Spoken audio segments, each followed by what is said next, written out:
What's going on, everybody? Welcome back to Nintendo Land, and today Mario 3D World plus Bowser's Fury has dropped on the Nintendo Switch, and I've been playing tons of Bowser's Fury first because I played 3D World already and I wanted to jump into something new right now. And today I have a list of 19 cool things that you can do in 3D World, or 19 cool little gimmicks or little hints and Easter eggs that Nintendo throws in to Mario 3D World, or Bowser's Fury in this case. If you guys haven't seen any type of series like this before, I did it with all of my Luigi's Mansion 3 videos, so if you want to check those out, you can check those out. I might put a link card up above. If so, click it. If not, alright, you know what I'm talking about. But today we're talking about Bowser Fury, and we're talking about some of the things that I've seen in my first hour of the playthrough. Now this is going to be part 1. I'll probably put up a part 2 or part 3 if you guys would like it, and if you guys enjoy this video. Also, before we get started, make sure that you leave a like and subscribe if you guys are new, or subscribe if you guys consistently tune in to my videos in the first place, because a lot of you guys that tune into my videos are not subbed, and we are on a goal right now to move this bar up to 20%. So stop what you're doing right now and like and subscribe to the channel right now. Thank you guys so much for tuning in, and let's jump into the list of 19 cool things that were in Bowser's Fury in my first hour of the playthrough.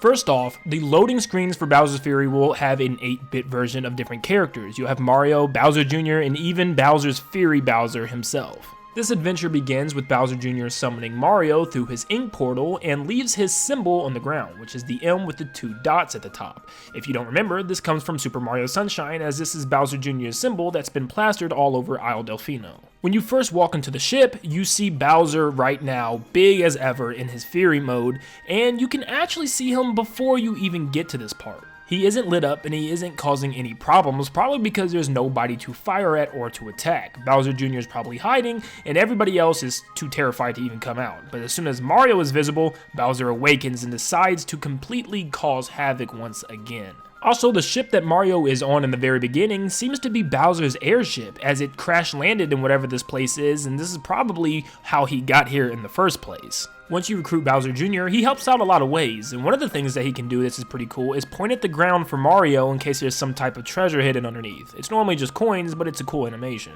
You can also bounce on Bowser Jr.'s head, or hit him with your cat swipes, and he just kind of gets annoyed, and he always tries to move away from Mario too as you're trying to do it.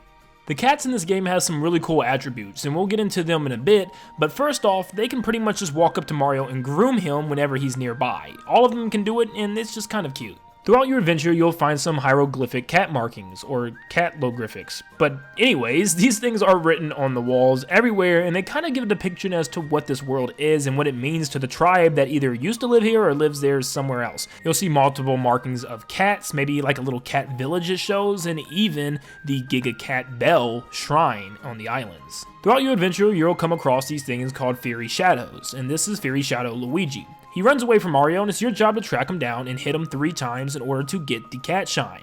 And he just keeps running away and running away. But it has a really neat reference to not only Gooigi from Luigi's Mansion 3, Luigi's Goo counterpart created by EGAD, but also to Shadow Mario himself, which was Bowser Jr. in Super Mario Sunshine. Yet again, another Mario Sunshine reference. As you can tell, I love that. Bowser has made Mario mad, and now he is Giga Cat Mario. But did you know you can actually lose this suit if you take damage? Well, you'll probably take damage and you know that, but it's relatively easy to get another power-up. The bells spawn relatively quickly, and if there's other islands on the map right now, you can pretty much just go grab another bell.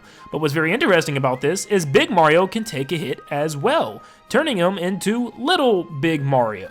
Yes, you can play as Little Big Mario, or Little Giga Mario, whatever you want to call it, and take down Bowser that way as well. It's pretty cool, and you'll probably see it regardless because you'll probably take some damage, but I just wanted to point it out because it looks funny. You'll come across a mother cat looking for her baby cats, and when you find the baby cat, it's your job to bring her back to the mother. But Bowser Jr. rather just hit the baseball away from it and make it sad. I don't know why, but Bowser Jr. just has to love to hit that baseball. I don't know why he does it, and he chases after it like he's the cat, and the cat just kind of just walks away from the ball. It's mean, but it's funny. The shells from Super Mario 3D World return, and you can once again hop into them and ride around the island. And you can take enemies out. But what's very interesting is the more enemies you take out, the higher pitch of the sound it makes, as if it's leading up to something. I wasn't able to see if there was an end goal or a special award for knocking out a certain amount of enemies with this yet, but I'm still working on it, because I couldn't find enough enemies to knock out at the time. But once I unlock more islands, we'll find out what the shell actually does, if it does anything.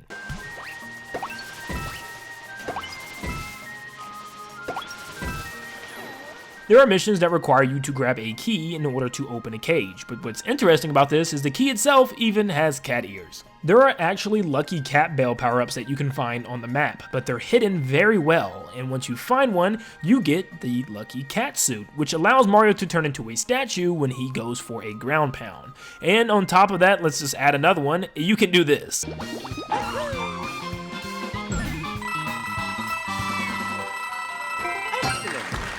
There is a pillar in the game that's actually based off of the Histocrat boss fight. During the boss fight, there's little Histocrat minion snakes that come out of the ground, and this is representing that from Super Mario 3D World itself. This is an area where you will have to push all the bullies down into the lava, whether it's just manually with a fire flower, with a boomerang flower, or just letting them fall into the holes and leading them to their death. But did you know there is a super secret weapon to help you beat these guys even quicker? When you pick up one of the cats on the island, it will start moving its paws back and forth really quick, which actually acts as some type of weapon, and it can knock some enemies down and break some different types of blocks and things. And you can even push the bullies with these cats. Yes, you can take a kitten all the way up and push all the bullies down and win the day by doing that.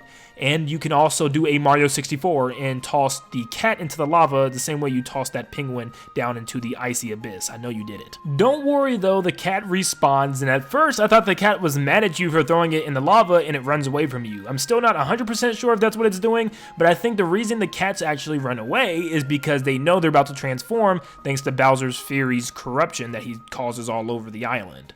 Want to know the location of the second lucky cat bell? Well, you'll come over here to this goop area and you'll have to pick up a cat bomb and throw it at these question blocks in order to make your way to the top. But right behind there, if you look closely into the ground, you'll see another question block laying in the goop. If you ground pound on that, it'll shoot you all the way to the top to a lucky cat bell power-up. What's that? You want another cat bell power-up location? Well, here's the third one I found. If you go all the way up these bounce pads and jump on the giant red bounce pad, but you'll need a propeller on your head to fly up even higher to get on top of these invisible clouds. Once you get up there, you'll be able to hit a question block and get, yet again, another special cat suit. And I know I said 19, but how about a number 20? If the Giga Bell is activated when Bowser is in his Fury mode, you'll see the little cat statues light up all around the outside of the ruins, signifying that yes, the bell is ready to go. It's really all visual, but it's a very interesting touch that the developers decided to go with. And with that, that is 20 cool things and details that you could have missed within Bowser's Fury.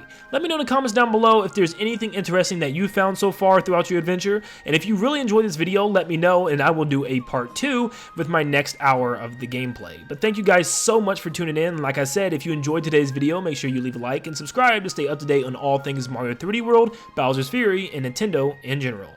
See ya guys.